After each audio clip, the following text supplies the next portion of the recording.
खासदारांना निलंबित केला आहे, तर दुसरीकडे उपराष्ट्रपतींची मिमिक्री केल्या प्रकरणी भाजप आंदोलन करत आहेत. कसं बघता?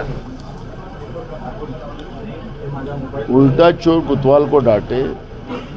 भाजपचं जे आहे त्यांचं पाप लपवण्यासाठी एखादा पिल्लू काढायचा आणि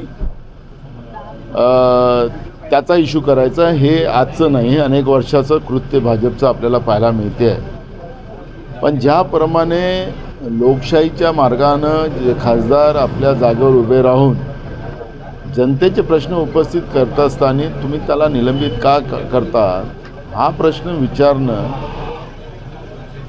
विचारला बीजेपीला पाहिजे. तुम्ही लोकशाही संपुष्टात आणायला निघालात, लोकशाहीचा गळा घोटायला तुम्ही निघालात, त्याचं उत्तर पहिले द्या ना. तुम्ही तर साऱ्या दुनियाची मिमिक्री करतात आहात. नरेंद्र मोदी काय करतात आहेत, अमित शहा काय करतात आहेत, त्यांचे भाजपचे नेते काय करतात आहेत.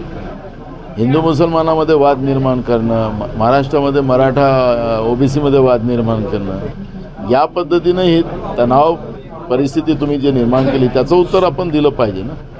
आणि पण या पद्धतीचं सगळं पाप लपवण्यासाठी त्या गोष्टीचा उल्लेख करून ते प्रकरण दाबायला वगैरे बीजेपी निघाली असेल तरी बीजेपीचं हे कोणी ऐकायला तयार नाही. बीजेपीची तानाशाही नरेंद्र मोदीच्या रूपानं या देशामध्ये कशी चाललेली आहे हे सगळ्या जनतेला कळलेलं आहे. त्याच्यामुळे बीजेपीची मिमिक्री होईल अशी परिस्थिती आज देशामध्ये.